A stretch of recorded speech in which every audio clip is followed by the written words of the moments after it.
Hello friends, നമസ്കാരം. നമ്മുടെ Kerala T V സീരിയലിലേക്ക് എല്ലാവർക്കും സ്വാഗതം. രഞ്ജിതയും ഭർത്താവും കൂടി ചേർന്ന് വിശ്വനെ ഫോൺ വിളിച്ച് നമ്മുടെ അനിരുദ്ധിൻ്റെ കാര്യങ്ങളൊക്കെ ചോദിക്കുക. അപ്പോൾ അനിരുദ്ധ് എവിടെയാണെന്നും അനിരുദ്ധ് നാട്ടിലിറങ്ങിയ കാര്യം അറിയില്ലേ എന്നൊക്കെ ചോദിച്ചപ്പോൾ എന്തായാലും വിശ്വൻ വളരെ വ്യക്തമായും അതുപോലെ തന്നെ പ്ലാനോടുകൂടിയും തന്നെ സംസാരിച്ചു.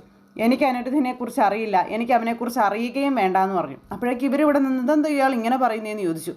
അതെന്താ നിങ്ങൾ അങ്ങനെ പറഞ്ഞത്? നിങ്ങളുടെ മകളുടെ ഭർത്താവല്ലേ എന്ന് ചോദിച്ചപ്പോൾ മകളുടെ ഭർത്താവാണെന്ന് കരുതി അവൻ വരുന്നതും പോകുന്നതൊക്കെ നോക്കിക്കൊണ്ടിരിക്കലാണോ എൻ്റെ പണി? എന്തായാലും അവനെക്കുറിച്ച് എനിക്കൊന്നും അറിയില്ല, എനിക്ക് അവനെക്കുറിച്ച് അറിയാനും താല്പര്യമില്ല. ഞാനും അവനുമായിട്ട് യാതൊരു ബന്ധവുമില്ല. ആകെ ഉണ്ടായിരുന്ന ബന്ധം എൻ്റെ മകളുമായിട്ടുള്ള ജീവിതമായിരുന്നു. ഇപ്പോൾ ആ ഒരു ബന്ധം പോലും ഉപേക്ഷിക്കപ്പെട്ട നിലയിലാണ്. അതുകൊണ്ട് തന്നെ ഞങ്ങൾക്ക് അവനെക്കുറിച്ച് യാതൊന്നും അറിയേണ്ട കാര്യമില്ല, അറിയുകയില്ല എന്ന് പറഞ്ഞു. അപ്പോൾ അങ്ങനെ ആ ഒരു കാര്യമൊക്കെ പറഞ്ഞു കഴിഞ്ഞപ്പോഴത്തേക്കും ഇനി മേലിൽ എന്നെ വിളിച്ച് ശല്യം ചെയ്യരുത്, അനിരുദ്ധിൻ്റെ പേരും പറഞ്ഞ് എന്നെ വിളിച്ച് ശല്യം ചെയ്യരുതെന്ന് പറയുക. അയ്യോ വെക്കല്ലേ, നിങ്ങളും അപ്പോൾ അവനുമായിട്ട് കണ്ടിട്ടില്ല, അവനുമായിട്ട് നിങ്ങൾക്കൊരു ബന്ധമില്ല. അല്ല, അവൻ വന്നാലും എവിടെയാണ് നിൽക്കാനുള്ള സാധ്യത, അത് വല്ലതും അറിയാവോ എന്നൊക്കെ ചോദിച്ചുകൊണ്ട് ഈ രഞ്ജിതയും ഭർത്താവും കൂടി ഇങ്ങനെ ചോദിക്കുമ്പോൾ, നിങ്ങളോടല്ലേ പറഞ്ഞത് എനിക്ക് അവനുമായിട്ട് യാതൊരു ബന്ധമില്ലെന്ന്. അവൻ വന്നാലും പോയാലും എവിടെ നിന്നാലും ഞാനതൊന്നും അന്വേഷിക്കാൻ പോവാറില്ല. എന്നെ ഇനി ഈ കാര്യം പറഞ്ഞ് വിളിക്കരുത് എന്നും പറഞ്ഞുകൊണ്ട് അദ്ദേഹം ഫോൺ അങ്ങ് കട്ട് ചെയ്തു. അത് കഴിഞ്ഞപ്പോഴത്തേക്കും വിശ്വൻ അവിടെ നിന്ന് ഇങ്ങനെ ആലോചിക്കുകയാണ്, ഇവരെന്തിനായിരിക്കും അനിരുദ്ധിനെ അന്വേഷിക്കുന്നത്? അനിരുദ്ധ് എവിടെയുണ്ടെന്ന് ഇവരെന്തിനാ അറിയുന്നത്? ഇവർക്കറിഞ്ഞിട്ട് എന്തിനാ? ഇനിയൊന്നും എന്തെങ്കിലും പ്രശ്നം ഉണ്ടെങ്കിലോ, അതുകൊണ്ട് അനിരുദ്ധിനെക്കുറിച്ചുള്ള ഒരു വിവരങ്ങളും കൊടുക്കാൻ പാടില്ല എന്നിങ്ങനെ ആ രീതിയിൽ നമ്മുടെ വിശ്വൻ അവിടെ നിന്ന് ചിന്തിക്കുന്നു. ഇതേ സമയത്ത് അല്ല, എന്താ ഇയാൾ പറഞ്ഞതിൻ്റെ അർത്ഥം? അനിരുദ്ധ് നാട്ടിൽ വന്നിട്ടുണ്ടെന്നല്ല ദീപു പറഞ്ഞത്, ഇയാൾ പറയുന്നു വന്നിട്ടില്ല, ഇയാൾക്ക് അറിയില്ലെന്ന്. ഇതെന്താ രഞ്ജിത ഈ കഥ എന്ന് അരവിന്ദൻ രഞ്ജിതയോട് ചോദിച്ചപ്പം അയാൾ പറഞ്ഞത് നിങ്ങളും കേട്ടതല്ലേ, അവർ തമ്മിൽ അത്ര സ്വരച്ചേർച്ചയിലൊന്നും അല്ല. അതുകൊണ്ട് തന്നെ അനിരുദ്ധ് വന്നതോ പോയതോ ഒന്നും അവർക്കറിയത്തില്ല. ഒരു കാര്യം ഉറപ്പാണ്, എന്തായാലും അനന്യയുടെ വീട്ടുകാരും സുമിത്രയും അനിരുദ്ധിനെ കണ്ടിട്ടില്ല. അതുകൊണ്ട് തന്നെ ഇവരെല്ലാവരും കണ്ടെത്തുന്നതിന് മുൻപ് നമുക്ക് അനിരുദ്ധിനെ കണ്ടെത്തണം. അനിരുദ്ധ് എവിടെയാണ് താമസിക്കുന്നതെന്നും അനിരുദ്ധിൻ്റെ ലക്ഷ്യം എന്താണെന്നും നമ്മൾ കണ്ടെത്തണം എന്നും പറഞ്ഞുകൊണ്ട് രഞ്ജിത ഇങ്ങനെ ഭർത്താവിനോട് പറയുന്നു. അല്ല രഞ്ജിത, നമ്മളതെങ്ങനെ കണ്ടെത്തും എന്ന് ചോദിച്ചപ്പോൾ, അത് കണ്ടെത്തണം, കണ്ടെത്തിയേ പറ്റുള്ളൂ, അല്ലാതെ ചുമ്മാ വീട്ടിൽ കയറിയിരുന്നാലൊന്നും കാര്യം നടക്കില്ല, അന്വേഷിക്കണമെന്നും പറഞ്ഞുകൊണ്ട് രഞ്ജിത ഇങ്ങനെ രണ്ട് ചാട്ടം ചാടിച്ചു അരവിന്ദന്. അന്വേഷിക്കണം, അത് ഞാൻ അങ്ങോട്ട് പറയാൻ വരുമായിരുന്നു, അതിനു മുന്നേ നീ ഇങ്ങോട്ട് കയറി പറഞ്ഞില്ലേ എന്നും പറഞ്ഞുകൊണ്ട് അങ്ങനെ ഇവർ ആ ഒരു കാര്യമൊക്കെ പറഞ്ഞുകൊണ്ട് അങ്ങനെ നിൽക്കുന്നു. എന്തായാലും അനിരുദ്ധിനെ കണ്ടുപിടിക്കണം എന്നും പറഞ്ഞു. ഈ സമയത്ത് വിശ്വനകത്തേക്ക് കയറി ചെന്ന് കഴിഞ്ഞപ്പോഴത്തേക്കും അനിരുദ്ധ് അവിടെ ഇരിക്കല്ലേ. അപ്പോൾ അനിരുദ്ധിനോട് ആരാ വിളിച്ചതെന്നുള്ള കാര്യം പറയണമല്ലോ. അതിന് വേണ്ടിയിട്ട് എന്നെ ഒരു ഫ്രണ്ട് വിളിച്ചത്, അവൻ വിളിച്ചപ്പോഴേ റേഞ്ച് ഇല്ലായിരുന്നു അതാ എന്നൊക്കെ പറഞ്ഞു. ശരി, അല്ല അമ്പലത്തിലേക്ക് പോയിട്ട് സ്വരമോളൊന്നും വന്നില്ലല്ലോ എന്നിങ്ങനെ പറഞ്ഞ് അനിരുദ്ധ് ഇങ്ങനെ ചോദിക്കുമ്പം അവർ വരാൻ സമയമാകുന്നതേ ഉള്ളൂ എന്ന് പറഞ്ഞു. അന്നേരം ഈ സമയത്ത് കുറച്ച് കഴിഞ്ഞപ്പോഴത്തേക്കും അവർ 3 പേരും കൂടി ഇങ്ങോട്ടേക്ക് വന്നു, വീട്ടിലേക്ക് കയറി വന്നു, സ്വരയും അതുപോലെ തന്നെ അനന്യയും ഒക്കെ. അപ്പോൾ അവർ കയറി വന്നു കഴിഞ്ഞപ്പോഴേക്കും ഈ പ്രേമയാണെന്നുണ്ടെങ്കിൽ കൊച്ചിന് ഭയങ്കരമായിട്ട് വഴക്കൊക്കെ പറഞ്ഞുകൊണ്ടാണ് കയറി വരുന്നത്. അപ്പോൾ കുഞ്ഞിൻ്റെ മുഖമാണെന്നുണ്ടെങ്കിൽ ഭയങ്കരമായിട്ട് ഇങ്ങനെ സങ്കടപ്പെട്ട് അങ്ങനെ ഇരിക്കുന്നു. അപ്പോൾ ഇത് കണ്ടു കഴിഞ്ഞപ്പോൾ അനിരുദ്ധിന് മനസ്സിലായി കുഞ്ഞിനെന്തോ വിഷമമുണ്ടെന്ന്. കൊച്ചാണെങ്കിൽ ഓടിച്ചെന്ന് അനിരുദ്ധിൻ്റെ മടിയിലേക്ക് ഇരുന്നു ഡാഡിയെന്നും വിളിച്ചു. എന്തു പറ്റി മോളുടെ മുഖം എന്താ വാടിയിരിക്കുന്നത്, എന്താണെന്ന് ചോദിച്ചപ്പോൾ വാടിയിരിക്കുന്നത്, ഇവളെയും കൊണ്ട് ഇനി ഒരു വഴിക്ക് പോകില്ല, എപ്പോൾ പുറത്തിറങ്ങിയാലും അവൾ കണ്ണ് വെട്ടി ചെതിലെങ്കിലൊക്കെ പോകും, അവളുടെ ഒരു പോക്ക് എന്നൊക്കെ പറഞ്ഞ് അങ്ങനെ ദേഷ്യപ്പെട്ടപ്പോൾ മോൾ എങ്ങോട്ടാണ് പോയത്? അമ്മമ്മയോടും മമ്മിയോടും പറയാതെ മോൾ എവിടെയാണ് പോയതെന്ന് ചോദിച്ചു അനിരുദ്ധ്. ഞാൻ എങ്ങും പോയില്ല ഡാഡി, എൻ്റെ ടീച്ചറമ്മയെ കണ്ടു.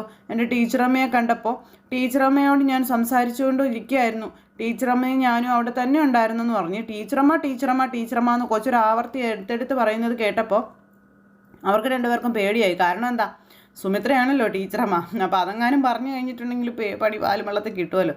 അപ്പോൾ കൊച്ചിങ്ങനെ ടീച്ചറമ്മയുടെ കാര്യങ്ങളൊക്കെ പറഞ്ഞു. ഇവർ രണ്ടുപേരും നെഞ്ചിടിച്ച് അങ്ങനെ നിൽക്കുന്നത് 3 പേരും. ടീച്ചറമ്മയോ, അതാരാ ടീച്ചറമ്മ നമ്മുടെ വന്നായിരുന്നോ എന്നൊക്കെ ഇങ്ങനെ ചോദിച്ചപ്പോൾ വന്നായിരുന്നു ടീച്ചറമ്മ, ഒത്തിരി നാൾ കൂടി എന്നെ കണ്ടതല്ലേ, ഒത്തിരിയോ എന്നോട് വർത്താനമൊക്കെ പറഞ്ഞു, എന്നെ ഒരുപാട് സ്നേഹിച്ചു. എൻ്റെ ടീച്ചറമ്മ എനിക്ക് എന്ത് ഇഷ്ടമാണെന്നറിയോ ഡാഡി, ഞാൻ ടീച്ചറമ്മയോട് ഒരുപാട് വിശേഷമൊക്കെ പറഞ്ഞു, മമ്മി വന്നതും ഡാഡി വന്നതും ഒക്കെ ഞാൻ ടീച്ചറമ്മയോട് പറഞ്ഞു. പിന്നെ ടീച്ചറമ്മ ഒരു ദിവസം നമ്മളോട് അങ്ങോട്ടേക്ക് ചെല്ലാൻ പറഞ്ഞിരിക്കുക, മമ്മിയും ഡാഡിയൊക്കെ ടീച്ചറമ്മയ്ക്ക് കാണണമെന്ന്. നമുക്കൊരു ദിവസം പോവാട്ടോ ഡാഡി എന്നൊക്കെ പറയുമ്പം പോകാമല്ലോ, ഒരു ദിവസം നമുക്ക് സൗകര്യം പോലെ പോകാം, ഇപ്പം മോൾ വിഷമിക്കണ്ട കേട്ടോ എന്നൊക്കെ പറഞ്ഞു. പിന്നെ പുറത്തിറങ്ങിക്കഴിഞ്ഞാൽ ആരോടും പറയാതെ എങ്ങും പോകരുതെന്നൊക്കെ പറഞ്ഞ് അനിരുദ്ധ് ഇങ്ങനെ ഇത് പറയാം. അപ്പോഴേക്ക് ഈ ടീച്ചറമ്മയുടെ കാര്യങ്ങൾ ഒരു പരിധിക്കുള്ള കൊച്ചു പറയുന്നത് കേട്ടപ്പോൾ പ്രേമയ്ക്ക് ടെൻഷൻ. പ്രേമ അന്നേരം പറഞ്ഞു, മതി വിസ്തരിച്ചത്, വന്ന് ഡ്രസ്സ് മാറാൻ നോക്കാൻ പറഞ്ഞു കൊച്ചിനെ നിർബന്ധിച്ച് വിളിച്ചുകൊണ്ട് പോവുക. അങ്ങനെ പോകുന്ന പോക്കിൽ അനന്യയും അതുപോലെ തന്നെ പ്രേമയും കൂടി സുമിത്രയെക്കുറിച്ച് പറയുകയാണ്. ഇനിയും അധികം നേരം മോൾ അവിടെ ഇരുന്ന് സംസാരിച്ചിരുന്നെങ്കിലേ തീർച്ചയായും അവളുടെ പേര്, അതായത് സുമിത്രയുടെ പേര് വരെ പറഞ്ഞു കൊടുത്തേനെ എന്നൊക്കെ പറഞ്ഞ് അങ്ങനെ ആ ഒരു ഇത് പറയണം. അപ്പോൾ അങ്ങനെ ഇവർ തമ്മിൽ ഈ ഒരു കാര്യവും പറഞ്ഞ് കൊച്ചിനെ ഡ്രസ്സ് മാറിക്കാനായിട്ട് അങ്ങോട്ടേക്ക് പോയി. അങ്ങനെ ഇവർ പോയി കഴിഞ്ഞപ്പോൾ അനിരുദ്ധ് ഇങ്ങനെ അവിടെ വിഷമിച്ചിരിക്കുക. ഇതേ സമയത്ത് സുമിത്ര അനന്യയെ കാണാൻ കഴിയാത്തതിൻ്റെ നിരാശയിലും സങ്കടത്തിലും ഇങ്ങനെ വീട്ടിലേക്ക് വരും കേട്ടോ. അപ്പോൾ ആകെ സങ്കടം എന്ന് പറഞ്ഞിട്ടുണ്ടെങ്കിൽ വലിയൊരു ചാൻസ് ആണല്ലോ നഷ്ടപ്പെട്ടു പോയത്. അപ്പോൾ ആ ഒരു വിഷമത്തിൽ നമ്മുടെ സുമിത്ര ഇങ്ങനെ വന്നു.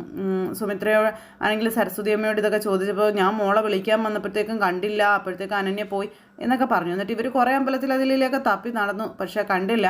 അപ്പോഴേക്കും ഇവർ വീട്ടിലോട്ട് പോകുന്നല്ലോ. അധികം നേരം പിന്നെ അവരവിടെ നിന്നാൽ അത് ആപത്താണെന്ന് അറിയാവുന്നത് കൊണ്ട് അവരവിടെ നിൽക്കാനും തയ്യാറായില്ല. അവർ വീട്ടിലേക്ക് പോന്നു. സുമിത്രയൊക്കെ അതിൽ തേടി നടന്നിട്ട് കണ്ടില്ല. മനസ്സ് എടുത്ത് അവരും വീട്ടിലേക്ക് വന്ന് സുമിത്ര ഇങ്ങനെ വിഷമിച്ചിരിക്കുക. അപ്പോൾ സുമിത്രയോട് പൂജ ഇങ്ങനെ പറഞ്ഞ് സമാധാനിപ്പിക്കുക. അമ്മ വിഷമിക്കുകയൊന്നും വേണ്ട, എന്താണെങ്കിലും എപ്പോഴാണെങ്കിലും അവരെ കാണും അമ്മ സങ്കടപ്പെടുകയൊന്നും വേണ്ടെന്നൊക്കെ പറഞ്ഞു. അങ്ങനെ ആ ഒരു കാര്യമൊക്കെ ഇവർ പറഞ്ഞുകൊണ്ടിരിക്കുന്നു. അത് കഴിഞ്ഞപ്പോഴത്തേക്കും നമ്മുടെ പൂജയ്ക്ക് ഓഫീസിലേക്ക് പോകണം. അപ്പോൾ ഓഫീസിലേക്ക് പോകാൻ സമയമായി കഴിഞ്ഞപ്പോൾ അമ്മ എന്നാൽ ഞാൻ പോയിക്കോട്ടെ എന്ന് ചോദിച്ചു. മോളൊന്നും കഴിച്ചില്ലല്ലോ. അത് സാരമില്ല അമ്മേ, ഞാൻ അവിടെ ക്യാൻറ്റീനിൽ നിന്ന് മറ്റോ കഴിച്ചോളാം, അമ്മ വിഷമിക്കൊന്നും വേണ്ട, ഞാൻ പൊക്കോളാമെന്ന് പറഞ്ഞു. അല്ലടി മോളെ, ഇന്ന് നിന്നെ കൊണ്ടുപോകാൻ എന്താ ആരും വരാത്തത്? ആര് വന്നില്ലെന്ന് അച്ഛമ്മ എന്തൊക്കെ ഈ പറയുന്നതെന്ന് അന്നേരം പൂജ ചോദിച്ചു. അല്ല, അപ്പുവായിട്ടും പങ്കജായിട്ടും ഒക്കെ നിന്നെ കൊണ്ടുപോകാനേ ഇവിടെ മത്സരമല്ലായിരുന്നു. ഇന്നെന്താ അവന്മാരൊന്നും മത്സരിക്കാത്തത്? ഇന്നെന്താ അവന്മാരൊന്നും നിന്നെ കൊണ്ടുപോകാനായിട്ട് വരാത്തതെന്ന് ചോദിച്ചു. എന്നെ കൊണ്ടുപോകാനേ ആർക്കും ഇവിടെ മത്സരമൊന്നുമില്ല. പങ്കജ് വരുന്നതും അപ്പുവേട്ടം വന്നതിൻ്റെയൊക്കെ കാരണം അച്ഛമ്മയ്ക്ക് അറിയാവുന്നതാണല്ലോ. പിന്നെ എന്തിനാ അച്ഛമ്മ ഇങ്ങനെ എഴുതാപ്പുറം വായിക്കുന്നതെന്ന് ചോദിച്ചപ്പം, എടി മോളെ, ഞാനും ഈ പ്രായമൊക്കെ കഴിഞ്ഞിട്ടാണ് ഇങ്ങോട്ട് വന്നത്. നിന്റെ മനസ്സ് ചിലപ്പോൾ അവന്മാരോട് ഒന്നും ഉണ്ടായിരിക്കത്തില്ല, പക്ഷെ അവന്മാർക്ക് 2 പേർക്കും നിന്നോട് പ്രണയമാണ്. അതുകൊണ്ടാണ് അവന്മാർ 2 പേരും നിന്നെ കൊണ്ടുപോകാനും കൊണ്ടുവരാനും ഇതുപോലെ ധൃതി കാണിക്കുന്നത്. പിന്നെ നിന്റെ മനസ്സിൽ ഒരുത്തനോടെ പ്രണയമുള്ളല്ലോ, അത് സത്യമായ കാര്യമല്ലേ?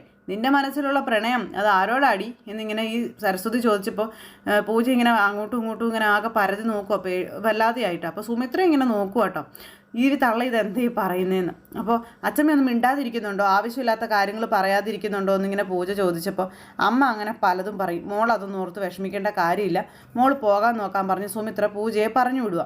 അങ്ങനെ പൂജ ജോലിക്ക് പോകുമ്പോൾ ഞാൻ പറയുന്നതാണല്ലോ കുഴപ്പം, ഇന്ന് വരെ ഞാൻ പറഞ്ഞ കാര്യങ്ങളൊന്നും ചുമ്മാതായിട്ടില്ല, ഇന്നല്ലെങ്കിൽ നാളെ ഞാൻ പറഞ്ഞതൊക്കെ സത്യമാണെന്ന് നിനക്ക് മനസ്സിലായിക്കോളും സുമിത്രേ, അന്നേരം നീ എന്നോട് പറയും അമ്മ പറഞ്ഞതായിരുന്നോ ശരി എന്നൊക്കെ പറഞ്ഞിങ്ങനെ ഇരിക്കുന്നു.